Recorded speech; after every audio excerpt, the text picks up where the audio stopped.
Good afternoon. I understand these were intense couple of days, and we have an excellent panel here. So what we'll actually do is we'll start out, we'll have every one of the panelists talk 7 minutes or so, and we'll go Jonathan, Peter, Zuko, and Kathryn, and quickly introduce everyone so we wouldn't be disrupted. Many of the panelists already were introduced, but Jonathan Klinger is an Israeli cyber law attorney, and he is involved in several blockchain projects and provides legal services for Bitcoin and blockchain startups, both in Israel and worldwide. And Kathryn, we just met, and she has a very impressive resume. Stanford, graduate of Stanford Law School, several years in the Justice Department, and currently serves as the board of directors of Coinbase. And after that, we have Peter, who you also know. And he's a graduate of NYU Law School and currently based in Washington, D.C. He's a director and researcher at the Cohen Center, which is a leading nonprofit research and advocacy group. And finally, we have Zuko, founder and CEO of Zcash Company, makers of Zcash cryptocurrencies. And we were supposed to be joined by Gitit Gur, who is the chief economist of the Israeli Securities Authority since 2008, who holds a PhD in finance from the University of Colorado and teaches among others, at Ono Academic College. She couldn't make it for unexpected reasons, so she provided me with some notes that I will implement, incorporate into the discussion. So we'll start out with Jonathan, you have your mic. But while everyone is speaking, I had some thought that came up in talking to everyone in recent talks. So it seems that blockchain and Bitcoin are very elaborate technologies and very confusing. And regulators are faced with them, but in many instances they don't have a good grasp and understanding of how the technology works. And many of the problems that might arise because of this misunderstanding, misconception, and all of you had the opportunities to interact with regulators on either side. What is, in your sense, the best way to explain this sophisticated form of technology to them? And before that, I'll just mention how I see it, that regulators really, they're in a serious conundrum facing these technologies because there are intuitions in both directions. There's an intuition that this is a very destructive technology. It facilitates everything that's bad, which is transactions that are untraceable, passing on money to people we don't want them to receive money, and even in a deeper sense, it potentially undermines the state in terms of a Westphalian state that's a facilitator of money, and now the facilitation of money and currency is passing and moving beyond it. But all of these bad things, they could transfer into very positive things. So we could have new ways to transfer money, new forms of banking and finance. In that way, we undermine the existing monopolies and high barriers to entry in these financial markets. And we could also achieve verification, distributive authentication, and in that way achieve many things we want to do in society. So here's also something, I don't know if it came up, that there are different ideas to use blockchain technologies for registrations, for registrars, such as the land registry, which I know some countries in South America, they were interested in this issue, and other forms of registration that could be distributed and tracked at all times. So there's much good that could come here, and regulators really are trying to grasp, understand, and implement and use. So let's turn this around to our panelists. Jonathan, please. So I'll start to tell the Israeli story. What happened here during the last 5 years when we had, I don't look at it as a struggle, but a dialogue with different Israeli regulators and their opinions. I'll start with an anecdote. It was you and Peter who discussed that regulators try to be conservative and don't actually know what they do.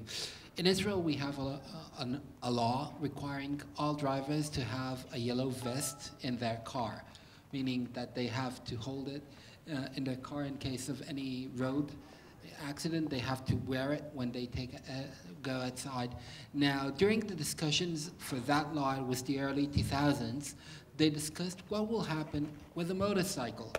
And you read the protocol of all the legislators asking, well, where will the motorcyclist put it? And another parliament member tells the committee chairman, oh, he'll just put it in a trunk. And the next guy says, well, do we have trunks in motorcycles?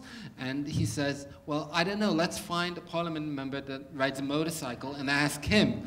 And then they discuss it and find out that there's one parliament member named Cheetah, Eliezer Cheetah Cohen, and he has a motorbike, and they call him and ask him where to put the vest. So in the end, we have a regulation asking people to have a vest in their motorcycle when people don't know whether they can store it. What happened in the end? Cyclists either drive with it or break the law and don't obey it. But if we go back to regulation here, we started out our dialogue with the regulators because there are different regulators that need attention from 2012-13, and I recall one meeting with the Israeli police. It was 2013. Ron Gross, one of the founders of the Israeli Bitcoin Association, also involved in the Mastercoin Foundation at the time. He went and he called me up to go to the police headquarters and give several high-ranking police officers a lecture about Bitcoin. He gave them a talk for 45, 50 minutes about how technology works. And then in the end, some officers came and asked him, well, will this be profitable? Will we make money out of it? Is it worth investing?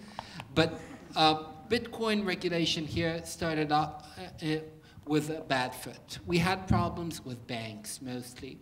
You couldn't deposit money in the Bitcoin exchanges because people were afraid from money laundering. In early 2014, the Central Bank of Israel issues a warning saying, people, please advise, Bitcoin is a highly speculative investment, don't invest. It didn't say it's illegal to trade. It didn't say don't trade at all. It said, please be advised, it's speculative. Between 2014 and 2015, there was no actual ruling. We received a pre-ruling from one of the CPAs relating to capital gains or taxation issues, saying that the profits made from the change in exchange rate of the Bitcoin or the fluctuations will not be taxed because they're like currencies in Israel and therefore not taxable. This was a preliminary ruling from one of the biggest Israeli CPAs who are not Bitcoin savvy. They're not technological guys. They're very conservative, and everyone acted upon it. We knew that several people who did make their profits from Bitcoin pay taxes, but in a way of settlement. I mean, they bought some Bitcoins, sold some Bitcoins, went to the tax authority, told them, well, we're vague about the situation, let's settle on how much we need to pay, and got some kind of settlement. But some people even didn't report it. They didn't pay because it's the same as earning money from dollars.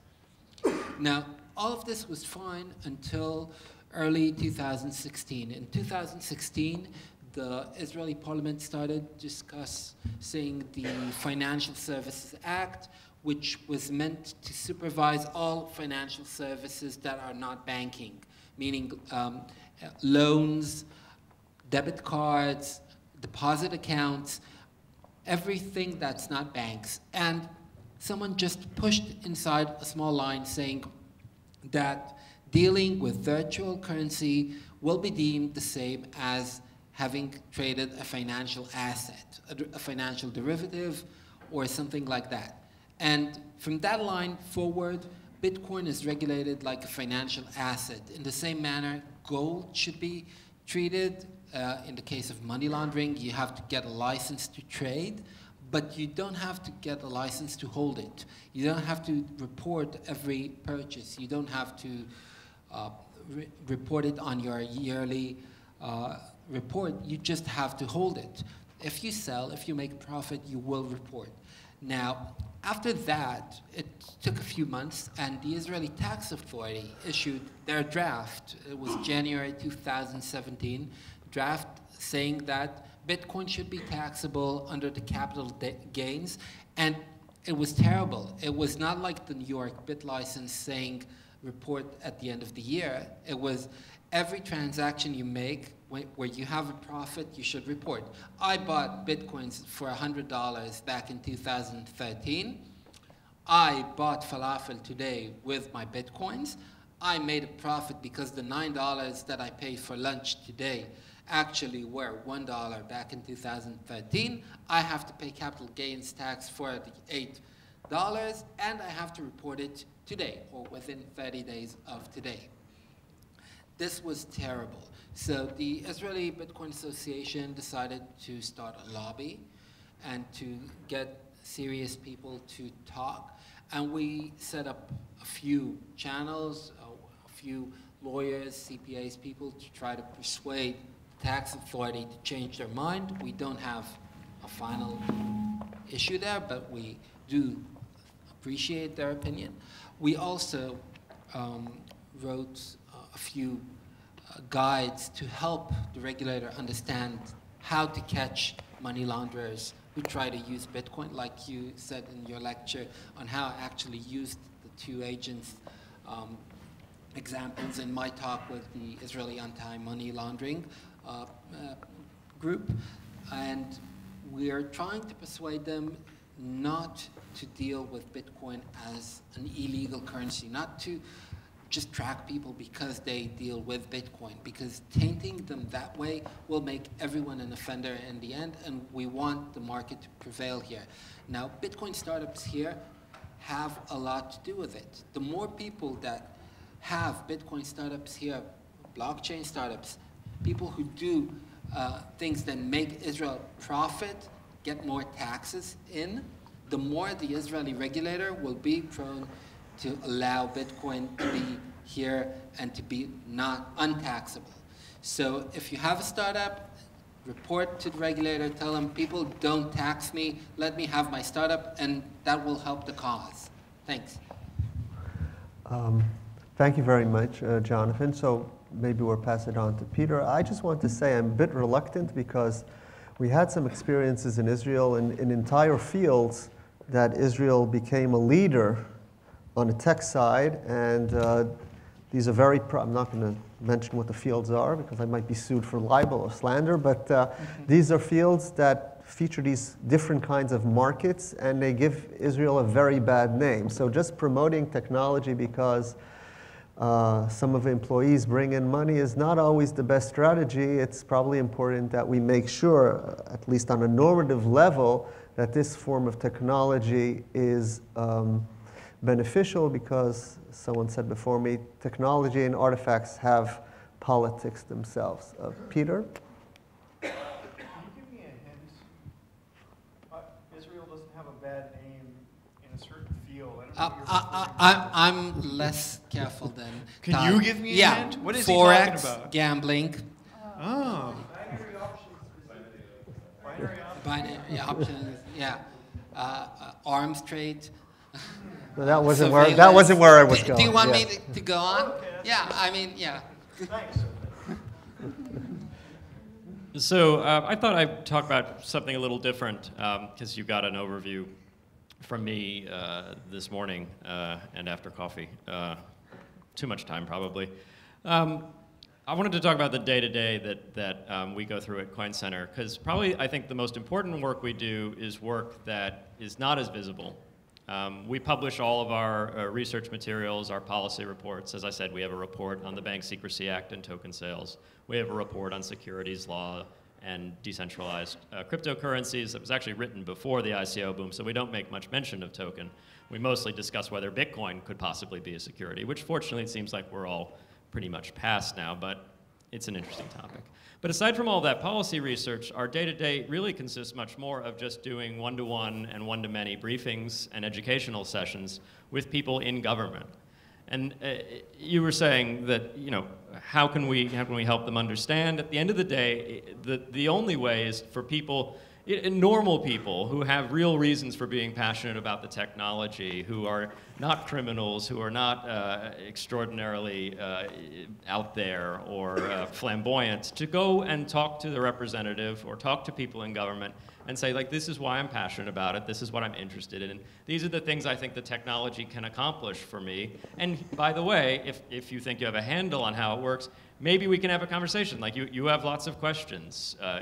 The first questions are always a little embarrassing, I think, for everybody, because nobody knows where the starting point of the conversation is, whether the starting point is you should go bring an enforcement action against Bitcoin, in which case the starting point of the conversation is something along the lines of, okay, so Bitcoin's not a corporation. There's no company behind Bitcoin. And then you have to move from that to, okay, so what is it? At a most fundamental level, Bitcoin and other technologies are they're electronic cash. They're peer-to-peer ways of settling. That's not something that immediately is something every regulator is going to be aware of. They're going to think, what have I seen before? I've seen things like Liberty Reserve and e-gold or old digital cash schemes, or maybe I don't even know what those things are. But everything I've seen before in the financial services sector has been a company, either a good corporate citizen who's come to me and asked to be regulated, or one of these scumbags who's still running a centralized company, taking people's money, either taking it for speculative investment purposes, if we're talking securities issues, or taking it and holding it and giving out little notes if we're talking about a centralized digital currency. And these people are usually bad actors. So the fact that Bitcoin has never come to me yet makes me think, oh, they must be one of these scumbag companies. When the reality is, and this is more in the early days, when the reality is there is no Bitcoin company. There are a number of persons who all believe in the technology or working on it discreetly. It's decentralized, it's open. The only analog here is the internet, I think, really, for policymakers. And so this is something that comes up again and again, is we have to remind them, like, in the early 90s, the mid-90s, if you said internet, most people would say, I don't know, what is that thing? I don't understand that thing.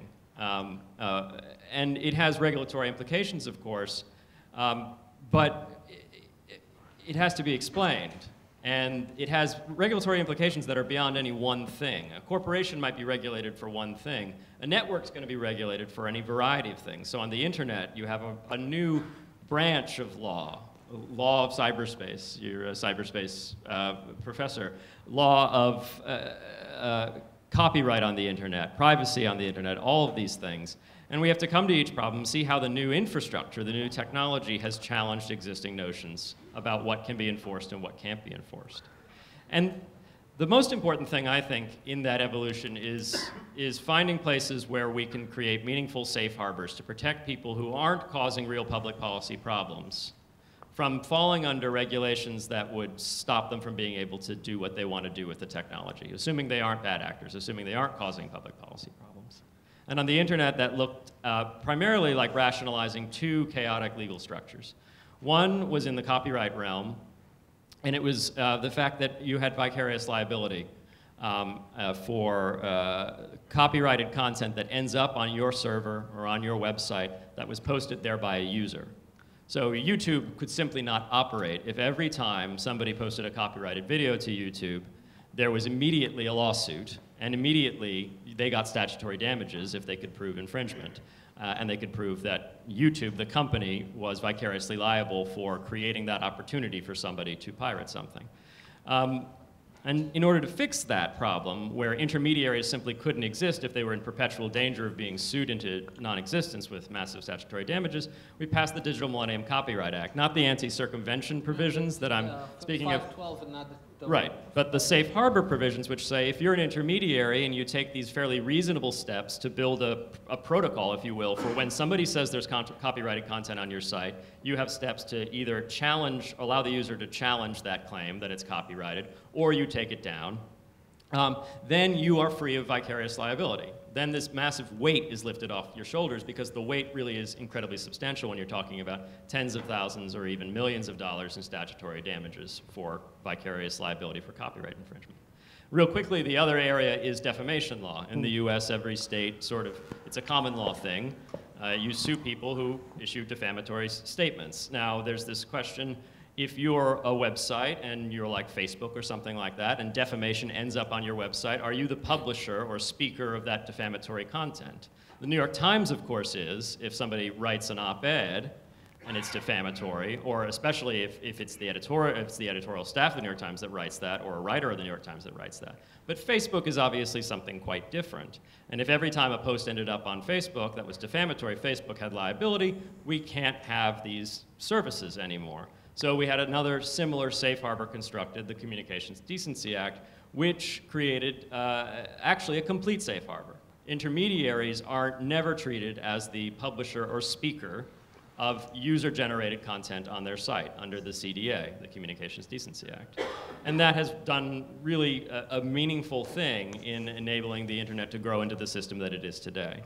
So we need to look at these new infrastructures that are emerging in financial services, where you have all sorts of new possibilities and new actors, and see where can we find people who aren't doing bad things, who might be covered by existing laws, and enforcing them to the degree enforcing them in the past we would have enforced them, would crush their ability to operate. And can we build safe harbors for those persons? And I think in our case, it's things like mining, it's things like people who are providing proofs of stake, people maybe who are participating in payment channels. These people are they're building public infrastructure. They're building, hopefully, the future of financial services that are more decentralized and more fair. And they're not doing anything wrong.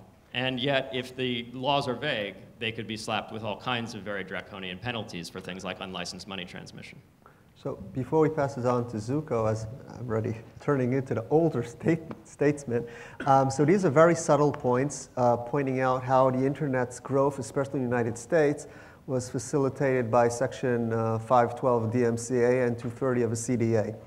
But if you look at it on a broader perspective, you see that this is yet another instance in which the legislator and the regulator sets a law that provides protection and actually shifts money around. So here this is shifting money from copyright holders to these internet intermediaries, and those that were slandered and were subjected to libel to these intermediaries. And this is something that already happened in the Industrial Revolution, where actually courts kept on throwing out tort claims. And in that way, they were enabling the railroads and the large industries to grow at the cost of the US consumers and travelers. And this is another subtle point that many people here in the Technion have these conversations. They think technology and law have nothing to do with each other. The technology is running ahead and the laws are staggering behind. This is a very good example to see it's exactly the other way around. Here it was the law that facilitated the growth of these great internet companies like Facebook and Google. They were all enabled by these specific laws that carved out these protections. And this brings me to my point that once the law intervenes and he builds in these safe havens, it's actually choosing winners and even shaping the way technology will move ahead. I mean, defamation chooses winners too, though. All law chooses winners and losers. It's all based on our perceptions in a democracy of what we believe should be a good way forward, a good way to either achieve the ends that we hope to achieve, whether there's some form of human flourishing, economic benefit, any number of things. I think on balance, the change that the internet has wrought, and I mean the internet we have, the one that is mostly powered by those major companies that succeeded, has improved society. You can disagree, but we can reason about it. That's an opinion. I don't know if I agree or disagree, but it's very important to say that in Europe it's very different, right? But Europe has a very different perspective on it. He said it entailed choosing winners. Right. But that doesn't mean that it chose bad winners or that doing otherwise wouldn't have chosen winners. So you're both right. So But go ahead. Tal, you don't shift. It's my turn. You don't. I just Sorry. have an answer. You don't This shift is revenues. Israel, yeah. You still can go against the direct infringer, both in copyright and in defamation. You can go and find the direct infringer and sue him. You just don't sue the intermediary. So you don't give indefinite immunity here. So you have to keep that in mind. I have a great answer for that. I have a whole article on that. But yeah, go ahead. Were you talking about me when you said elder statesman? No, no, that's me. Oh, that's you. Good. Am I old already? No, no. No, I must be, because I remember when the internet was unregulated and people were afraid of it and thought that it was going to spawn like criminality and lawlessness. And I agree with Peter that what did happen in terms of regulation of the internet and development of the internet is better for society by far than the world was before the internet. And then with Bitcoin, I definitely paid close attention when it was ill understood and feared. And I'm always amused when I hear that someone asked Kathryn Hahn to, did they say to indict it or prosecute it? What did, to prosecute it. To prosecute Bitcoin. Yeah, that's a really good crystallization of that pattern. But it seems like to me, maybe because I'm getting old, that Bitcoin is a lot more confusing than the internet. I agree. Bitcoin's really weird. I'm still not 100% sure it's real. You know, like it's about 8-9 years old, and give it another couple of years and I'm going to start thinking it really works. And then there's this new stuff. So Zcash is a year old as a live open blockchain that anyone can use, but it's like 2 or 3 years old in terms of a publicly discussed concept. But then there's this giant crop of new things, and I don't even know how many there are. There's like 100 new things. It used to be my job to understand all the new things and to explain them to other people, and I've just given up on that job, right? And so I really feel for the regulators because, our moderator asked, it was something like, how could you explain to regulators how to model or understand these things in order to regulate them? And that's a really good question, because while it may or may not have been a reasonable approach to sort of dive in and understand how Bitcoin works as a regulator 5 years ago, it's definitely not an option to sort of dive in and understand how 200 different new blockchains and coins and ICOs all work in order to figure out how to regulate today. So I don't know. But I guess when I was prompted by that, my thought was, you're going to have to, so one option is sort of like ban everything until you can figure it out. So I don't approve of that idea. Or like delay it or whatever. So I think it's really important and valuable for humanity that the evolution of technology and society is moving faster today. And we shouldn't slow it down for this reason. And it's too much to understand as far as I'm concerned. So that leaves judging it more empirically instead of theoretically. So instead of figuring out how the new thing works scientifically and then predicting to yourself, will this end up with more good or bad usage? Will it have more positive or negative effects?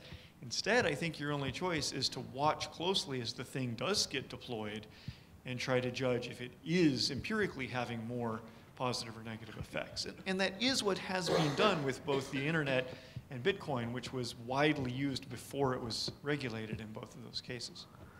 So before we turn it to Kathryn, when thinking of how you explain this to regulators, my doctorate advisor many years ago, Eren Moglen, he wrote a famous article in Columbia Law Review. It's called The Invisible Barbecue.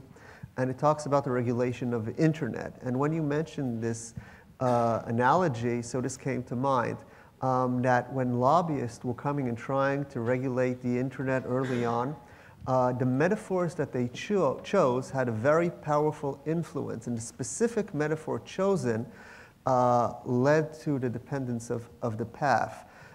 So he was like, the famous story was that they used as a metaphor, internet is a superhighway for data, information superhighway. And then when you think of superhighways, so who builds superhighways? And do you regulate superhighways? Of course, right? But if it was a different metaphor, such as what Yochai Benkler said, let's think of it as air or oxygen, that takes you in a very different direction. So framing is very important, and Jonathan talked about Bitcoin lobbyists. So I'm very curious in what metaphors, Kathryn, maybe you're facing or using, and the others also. I mean, is this on? Yeah. One of the things that comes to mind is already, if you think about, people are calling blockchain the trust protocol. So that kind of metaphor is, I mean, not really a metaphor, but they are using that term. I've definitely heard that. I think one of the challenges for regulators also tend to be lawyers, right? At least in the US, I think that's true. Is that true in Israel? Yes. And lawyers have this tendency to want to understand every aspect of something. And that's really hard, where what we're talking about are these new technologies. And I finally just kind of came to peace with this when I realized, and I do tell other people this when I'm explaining it, is just because you don't have to get down into the weeds. It's okay to have, at least to begin with, a basic 30,000-foot view. That's better than nothing. And then as you develop the 30,000-foot view, each kind of conference you go to, each webinar you watch, each article you read, each person you interact with from the community, you learn a bit more. But I do think that regulators are a bit scared by this because they're not understanding every aspect of it, particularly the technical aspects of it.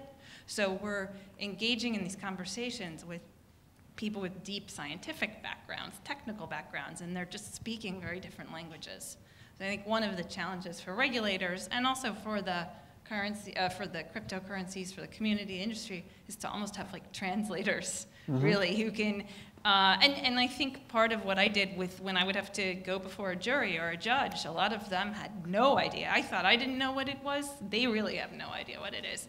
It's being able to explain it in terms that normal people can understand.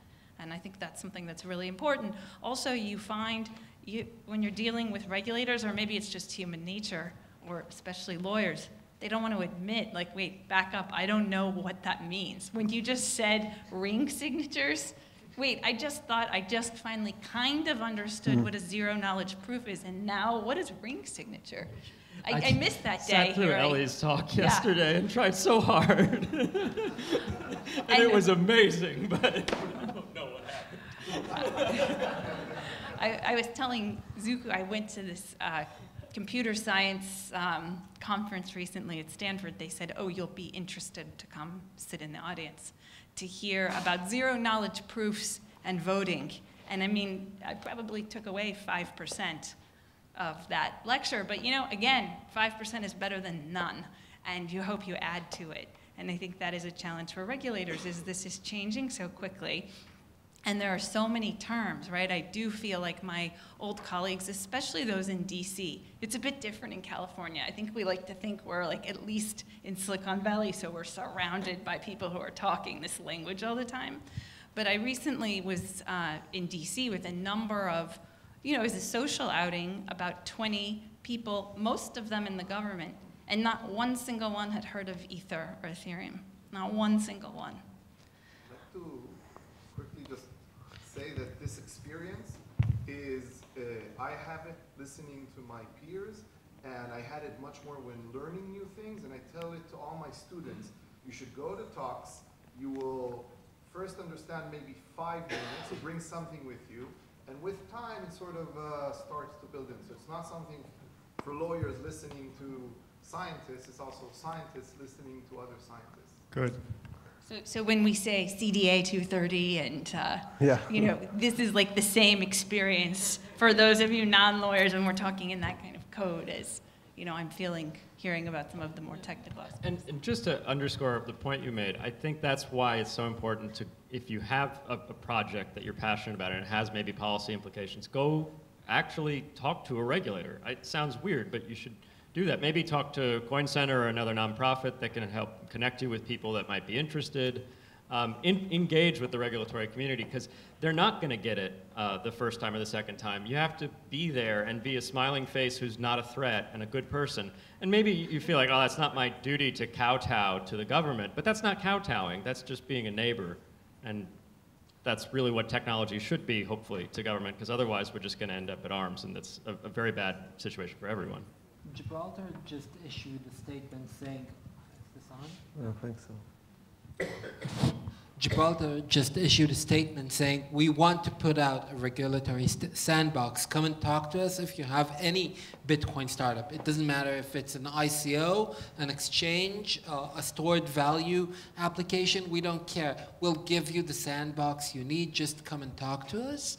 And it's a very straightforward approach. It's almost like the UK FCA sandbox. It comes from the self-regulation in the common law countries. I know that in the US you're less familiar with self-regulation, and not regulating any aspect of your life, but it exists. In Israel it doesn't, but in other countries it will. So I just wanted to add, I had a conversation with Dr. Gitit Gur from the Israeli Securities Authority, and she told me that in Israel she sees that they understand the importance of this area, and they're trying to move ahead in various realms to facilitate ICOs and to set up a sandbox, which is the things you talked about, but also moving into this RegTech area. And perhaps using blockchain technologies for various security actions and regulations. For instance, perhaps using it for the IPO process, for using it in underwriting, or for using it for all the reports that different corporations need to issue. So my sense was that from what I heard, there was a lot of a conversation going into the currency discussion, but blockchain is so much more. Do you want maybe to reflect on the role of law and regulation in other applications of blockchain, which could be financial and could not be?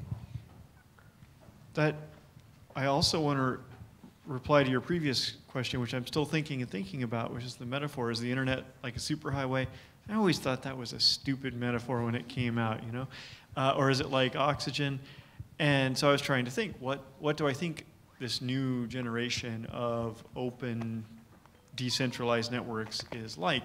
And my initial reaction is it's like a novel species. It's like a plant. It's like a mushroom. Yeah, it's like a new kind of mushroom that's growing, and it has some useful properties. Mushrooms are like the biggest organisms on the planet. They extend and extend, and they extend these nodes, and then they branch out. And it's a good metaphor. But you know, there's a sentence that you say a professor should treat his graduate students like mushrooms, but I can't explain why. I'll explain it to you at the break. Yes. But go ahead. Yes. But then what Katie said, I thought was maybe a better metaphor, because she analogized. She said blockchains are trust. What? Well, trust I machines? Didn't say it. Trust protocol. Trust I think protocols? was that the Economist article that called it that the first, front right? page of the Economist called it the trust engine or the trust machine or something like that. And that made me think a really good metaphor. I don't know if either the mushrooms or the plants or this one is really good, but I kind of think blockchains they're like clubs, actually. Like the important thing about Bitcoin, as an example, open blockchain, is actually the people who care about Bitcoin and value it and use it. So completely ignoring all of the mechanics and all of the computer science and all the cryptography, you could imagine that those people had some other method of coordinating with one another, and they all agreed, this thing that we're using, this magical slips of paper or whatever, we're all going to agree this is worth money or can be used to communicate with each other. If they did that, it would have very similar public policy and regulatory challenges as the real blockchain does. So it's almost just they're clubs. And we said the other day at the previous panel at this summer school that there's an imminent new wave of innovation and creativity and weird, horrible, bad ideas, some of which may be good ideas. And I'm sure it's really going to happen. There are really going to be more than one cult that have an ICO. I wouldn't call them cults. No, I mean cults. I mean, there's going to be an actual cult. I mean, there's going to be some legit, like, Martian worshipping flat earth prophet god. Like they all live together in the same place, or they all pay tithes to the temple or whatever, and they're going to have their own blockchain and their own cryptocurrency. Anyway, so potential metaphors. Down with the superhighway. Oxygen is way too passive and easy to understand. Mushrooms, yes. Plants, species propagating and diversifying, yes. And also, I think clubs, cults, movements, that's what I think is a good metaphor. The funky thing about the cult, or the club thing that I think about is a club where when you walk in the doors, the rules of physics are a little different. What is possible to do with the other members or to not do to the other members changes. And you can walk into another club. Well, that sounds like an interesting club to visit. I think yes. One of the, you were asking about blockchain and where the regulatory interest lies, and it's almost like it's kind of trailing, right? Like the regulators figured out what Bitcoin was, and then, but then the community seems for a while to have moved on to, oh, it's not crypto. That's passé, it's blockchain. Okay, and now it's come back to crypto. But now the regulators are just now on to, no, it's the blockchain, that's the thing. But I do think one of the really interesting applications, just personally, is just this notion of identity and the blockchain, and what could the blockchain do for identity? Because certainly we have to revamp the identity system, right? There's just so much fraud. I don't know that the blockchain is the answer, but I think that there are a lot of people studying this. Could hardly be worse than the current solution. Exactly. And that's exactly right, is just the notion of these centralized systems becoming decentralized, identity that you own. I mean, I personally think it's fantastic, these ideas I hear, you own your data. You know, you're gonna own this, and you're gonna, with these decentralized networks, you're gonna, if someone wants to use it, if a pharmaceutical company wants to use your data, or a medical device company, they're gonna have to buy it from you. You own it, you're gonna port it, and can blockchains help with that? I don't know. Or identity. I think that's fascinating, and that you have the right to own this information about you, and you're gonna sell it if you want to. Or maybe you value your privacy and you're not gonna sell it to anyone. The data ownership thing has always been a little, I understand the democratizing principle there, rather than it all going to big data aggregators and they basically realize the gains from that information. It's always made me uneasy though, because copyright doesn't really work on the internet very well. And copyright is the closest thing we have to this system where any individual who creates something sufficiently creative and fixes it in a medium of expression has an ownership right. And it's because it just creates these conflicting rights that go everywhere and everything kind of shuts down. And that's probably because the legal system simply doesn't work fast enough or with enough clarity and precision to deal with the speed that information, which may or may not be copyright, moves on the internet. So maybe with blockchain technology, which, gosh, I just said that phrase that I actually kind of don't like because it's so vague, we can do that, but I get hung up on this idea that data and ownership go together easily, because data is non-rivalrous unless you build a very Byzantine structure to either create a legal regime to make it rivalrous, or maybe build DRM, digital rights management, and encryption, and maybe the DRM could be decentralized without a single person controlling who has a right to, but that's all kind of scary to me. I don't know. You want to reflect on that quickly? Yeah, we do have another application for blockchain technology, which is voting in corporate, in public companies. We did have an amendment to the Israeli securities ordinances back in 2013, because no one actually who held shares in public companies went and voted in the general assemblies. So they tried to change that and allowed people to vote from home.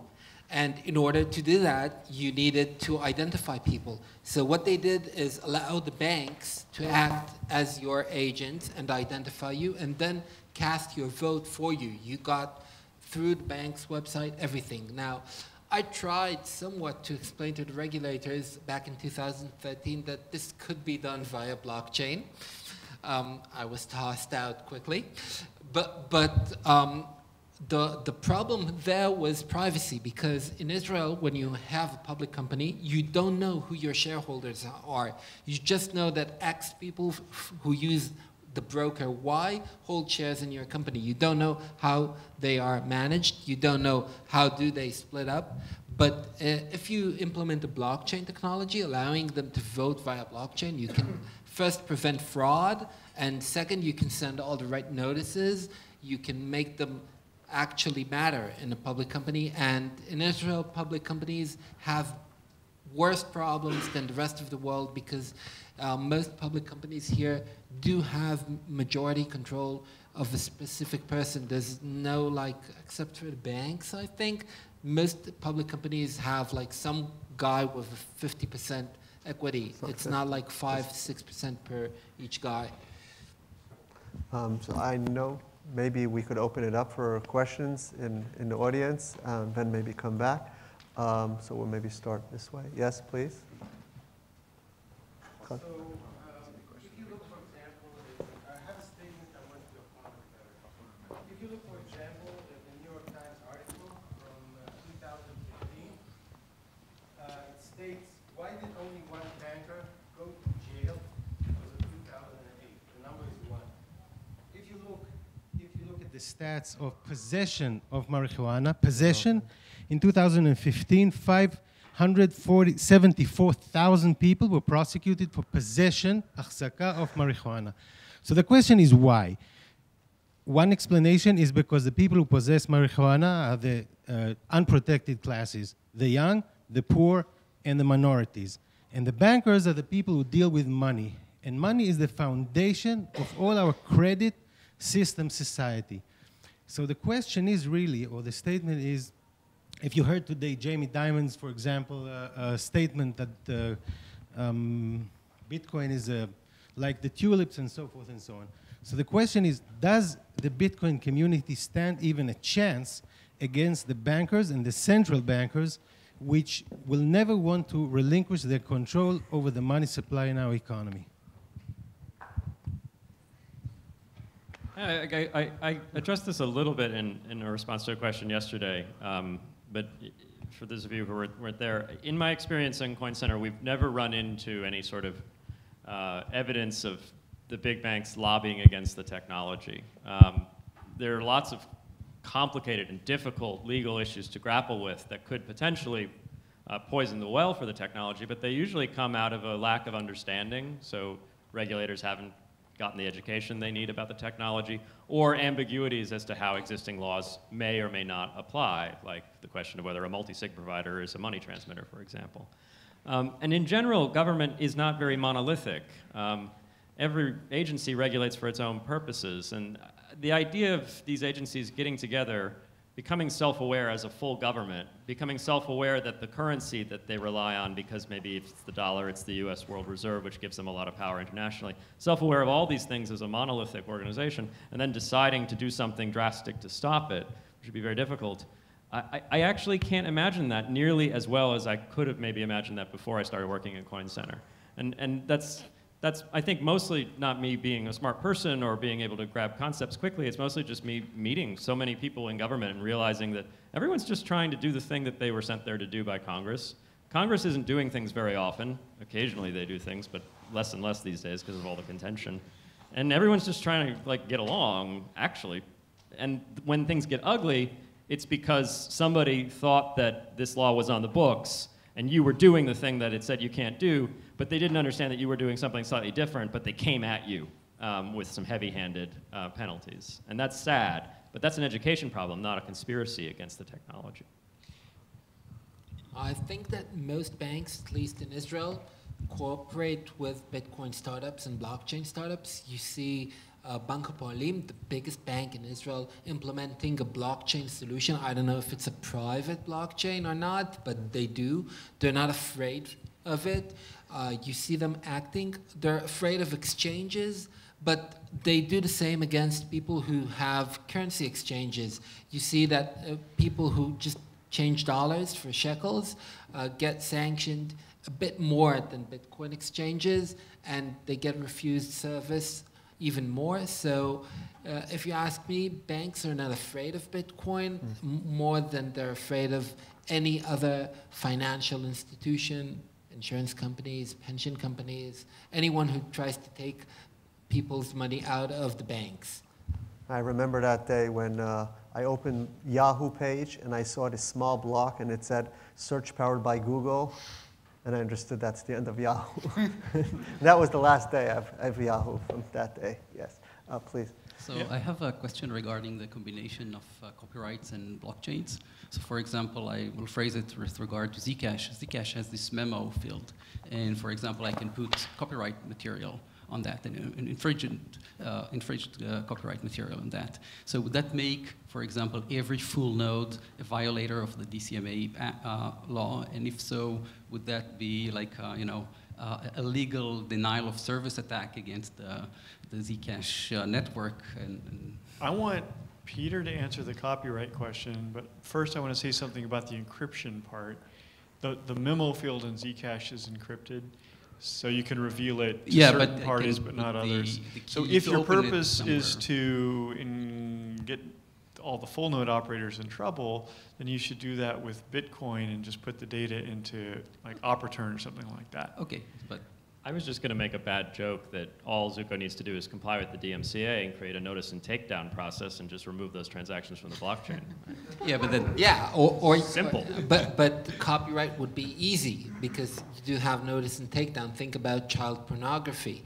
That would be criminal, not just civil. So I think there is child pornography. I think there's hyperlinks which at the time they were posted were pointing to live child pornography pages that were entered into the Bitcoin blockchain about 4 or 5 years ago. This doesn't have to do with privacy. Like Zcash is not specific here. It has to do with censorship resistance, which effectively all of the open source cryptocurrencies at least purport to. So what happened at that time was apparently nobody did anything about it.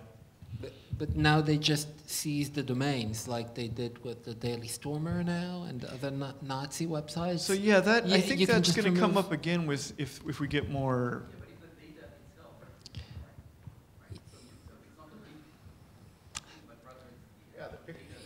I think it's not economic to store data on the blockchain, and you need to invest a lot of money to store actual infringing material and not just the hash. It doesn't. And who would you sue? That doesn't change. It's a good question.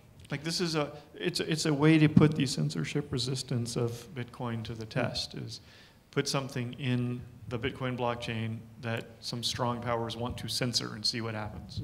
When this happened with DCES, there was this guy who just wrote a song about the key. It was D8. I listened to that song a lot. Yeah, and people just shared the song on YouTube to show how speech is unstoppable. But I think that understanding that speech is unstoppable is a mean of the internet. I mean, you can take down one blockchain, you'll copy it to the next. You might be able to censor one website, it comes back. In Israel, we have a website called sderot.tv, TV shows. And every time the local RIAA comes and gets to seize their domain through court, but no one knows who operates them, so they just set up another website, not dark web, not deep web, regular .coms, .tvs, .pms, whatever. And each time they come back, they're more resilient, they're better, and people fight for the last, 30 years. There were a lot of Supreme Court rulings saying that pirating content is illegal, but, well, people still download torrents off the web. So I guess you can't stop illegitimate uses and censor distributed technologies. So you'll dump this chain, they'll find an encrypted manner to store it. That's all. I think we have time for one more question, so maybe we'll take from over there. In Israel, about 6 years ago, there was a major undertaking to bring electric cars. Now, in Israel, gasoline is taxed very heavily. It about doubles the price. Electricity is not. So the question is, what do you do?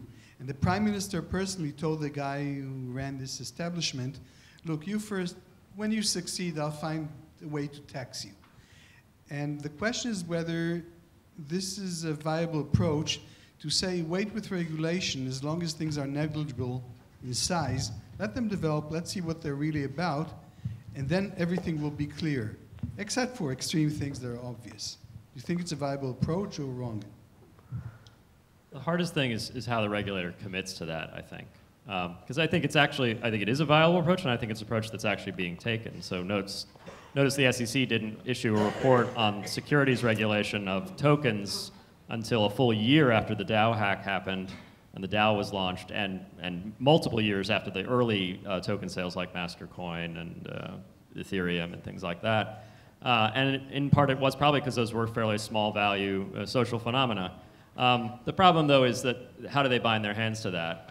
It's really just discretionary. So the scary thing is even if it's small but you run across the wrong regulator, you could end up, so there's a rule of law concern with that approach, but I think it's a good approach otherwise.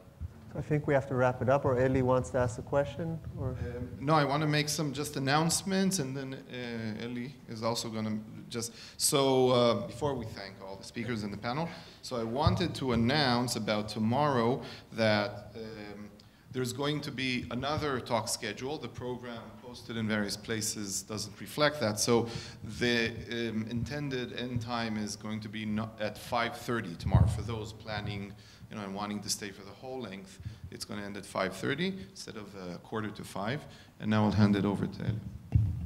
I will use this opportunity for two things. One of them is to re-thank our supporters, especially Ethereum, Zcash, Protocol Labs, and Singularity, and all the rest, of course, but I don't see the list, so it's difficult to see. Another one is that it is now an happy occasion that within 30 minutes, the new campus of Technion with Cornell at New York in Roosevelt Island will have a dedication ceremony.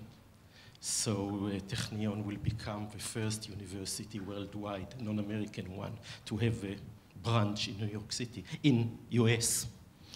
And all the management of the Technion and everybody is celebrating today in New York City.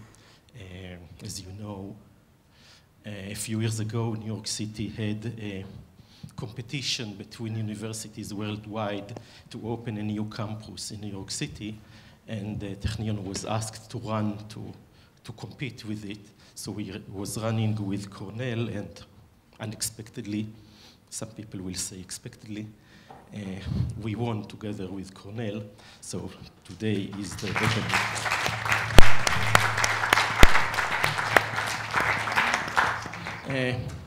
I'll give it to you to continue. I think we're done. Okay, so I want to wrap up this panel. I thought it was very interesting and engaging, and I think that it will be very curious. Many of the questions talked about where we're going with this.